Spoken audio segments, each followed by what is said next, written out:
ناظرین کی خدمت میں سلام و آداب. آپ دیکھ رہے ہیں وائس آف لداخ. آج جمعہ ہے جون کے 14 اور ذی الحجہ کے 7 تاریخ.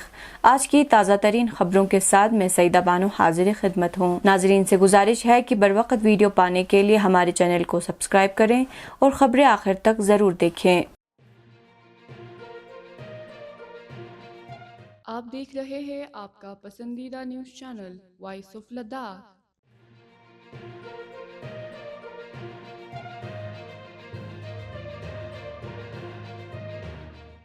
عید الاضحیٰ یعنی عید قربان نزدیک آتے ہی ضلع میں قربانی کے جانوروں کی خرید و فروخت کا سلسلہ اب آہستہ آہستہ شروع ہو رہا ہے اور ضلع انتظامیہ و متعلقہ حکام بازاروں میں جانوروں کی خرید و فروخت کے دوران قیمتوں کو اعتدال میں رکھنے کی بھرپور کوششیں کر رہے ہیں. ریٹ فکسیشن کمیٹی کارگل کی جانب سے ایڈیشنل ڈپٹی کمشنر کارگل کی صدارت میں ایک اہم میٹنگ منعقد ہوئی جس میں متعلقہ سبھی اسٹیک ہولڈرز نے شرکت کی. اس میٹنگ میں عید الاضحیٰ کے دوران مختلف اقسام کی بھیڑ بکریوں کی قیمتوں کو لے کر تبادلہ خیال کر کے ایک معقول قیمت مقرر کر دی گئی.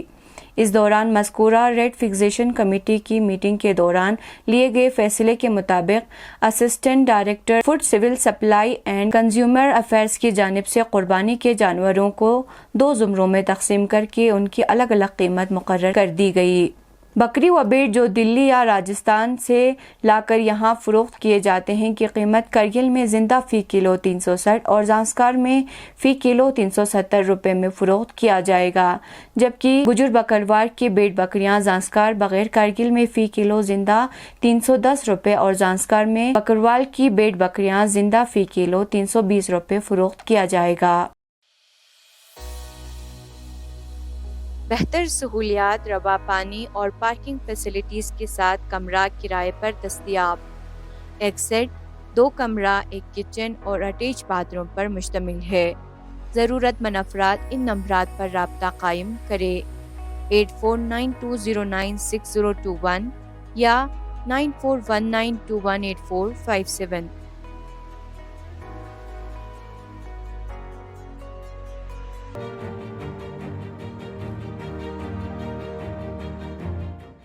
کرگل شہر کے مضافات گوما کرگل میں اس وقت سنسنی پھیل گئی جب گزشتہ رات برفانی چیتے نے محمد صادق ولد محمد حسن کی بھیڑ بکریوں پر حملہ کر کے کم سے کم 6 مویشیوں کو ہلاک کر ڈالا، جس سے مذکورہ شخص کو ہزاروں روپے کی مالیت کا نقصان پہنچا ہے.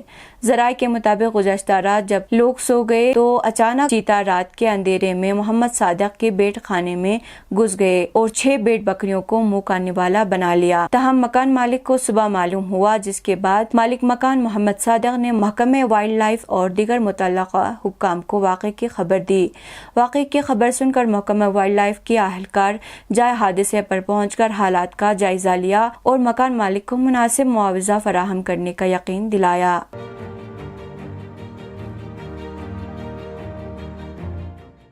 انجمن جمعیت العلماء اثنا عشریہ کرگل کے شعبہ صحت یعنی Al-Raza health and care research foundation نے محکمہ صحت عامہ کرگل کے اشتراک سے ضلع کرگل کے غربت و ضرورت مند عوام کو بہتر علاج و معالجہ کی سہولیات فراہم کرنے کے غرض سے ڈسٹرکٹ اسپتال کرگل میں 2 روزہ منیبلی انویسیو سرجری کیمپ کا انعقاد کی، جس میں کشمیر کے معروف ماہر منیبلی انویسیو سرجن ڈاکٹر اختر گنائی کی خدمت طلب کی گئی تھی. اس کے علاوہ ضلع کرگل کے شعبہ منیبلی انویسیو اینڈ لیپروسکوپی سرجن ڈسٹرکٹ ہسپتال کرگل کے ڈاکٹر سجاد حسین اور ڈاکٹر عباس کے علاوہ دیگر طبی عملے موجود تھے.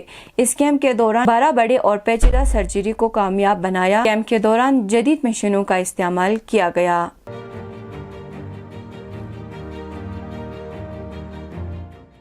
سب ڈویژن سانکو کے موضع استقبا کے پہاڑی چراگاہ میں آوارہ کتوں نے مقامی بھیڑ بکریاں ہلاک کر ڈالا ہے، جس سے مقامی لوگوں کو لاکھوں روپے کی مالیت کا نقصان ہوا ہے. تفصیلات کے مطابق موضع استقبا کے پہاڑی چراگاہ میں جب مقامی لوگوں نے اپنی بھیڑ بکریوں کو چراگاہ میں چھوڑ آئے، اس دوران آوارہ کتوں نے لگ بھگ 12 سے 15 کے قریب بھیڑ بکریوں کو مار ڈالا ہے. اس حوالے سے سابقہ نائب سرپنچ حاجی محمد صادق نے وائلڈ لائف اور اینیمل ہسبینڈری سے مطالبہ کیا کہ اپنے عہدیداروں کو جائے حادثے پر بھیج کر حالات کا جائزہ لے کر متاثرہ کسانوں کو ہوئے نقصانات کا معقول معاوضہ فراہم کیا جائے. اب پیش قومی اور بین الاقوامی خبریں.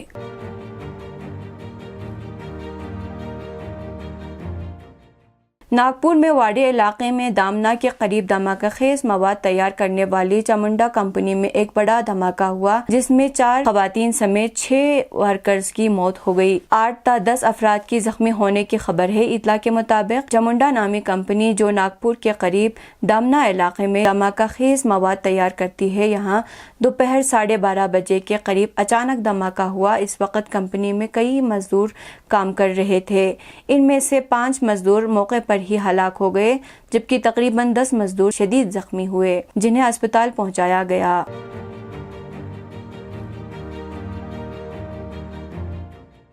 لکھنؤ میں مسلم اکثریتی علاقے اکبر نگر میں انہدامی کارروائی چوتھے دن بھی جاری رہی۔ اکبر نگر دوم میں تقریباً سبھی مکانات منہدم کر دیے گئے ہیں۔ یہاں ملبے کا میدان نظر آ رہا ہے۔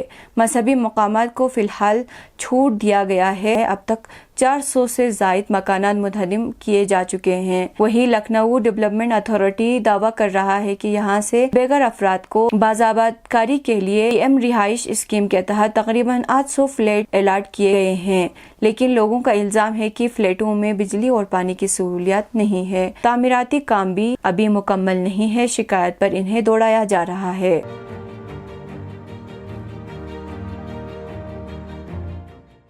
اسرائیلی میڈیا نے اطلاع دی ہے کہ حزب اللہ لبنان نے ان علاقوں کو کم سے کم 30 ڈرونوں اور 100 راکٹوں سے نشانہ بنایا ہے۔ رپورٹ میں بتایا گیا ہے کہ حزب اللہ نے مقبوضہ فلسطین کے شمال میں صفد کے علاقے میں مقبوضہ جولان کے جنوبی علاقے قدسرین کو نشانہ بنایا ہے۔ بتایا جاتا ہے کہ قدسران میں کئی لوگ زخمی ہوئے ہیں جبکہ ان علاقوں میں قابض فوج کے فضائی دفاعی سسٹم کو بھی فی الحال فعال کر دیا گیا ہے۔ اسرائیل میڈیا کا کہنا ہے کہ صفد اور مقبوضہ جولان میں تمام فوجی اڈوں پر حزب اللہ لبنان کے اینٹی آرمز ڈرون، راکٹوں اور میزائلوں سے شدید حملے کیے گئے۔ رپورٹ میں بتایا گیا ہے کہ ان علاقوں پر 150 سے زائد راکٹ، میزائل اور ڈرونز فائرنگ کیے گئے جبکہ جولان اور الجلیل کی 15 جگہوں پر حملوں کی وجہ سے آگ لگ گئی۔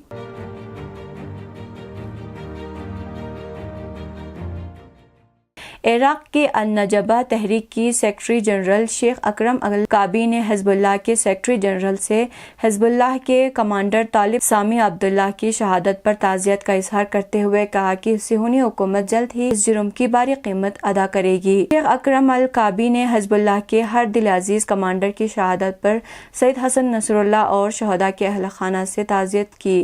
عراق کے النجبہ تحریک کے سیکرٹری جنرل نے شہید طالب کو خراج تحسین پیش کرتے ہوئے کہا کہ قدس کی غاصب اور جابر صہیونی حکومت کو اس شہید کے پاک خون کی بہت جلد اور بھاری قیمت چکانی پڑے گی۔ انہوں نے کہا کہ دشمن جان لے کہ عراق، لبنان، شام، یمن اور ایران کی مزاحمت اس وقت تک اپنا جہاد نہیں روکے گی جب تک بیت المقدس کو غاصبوں کے تسلط سے آزاد نہ کر لیا جائے۔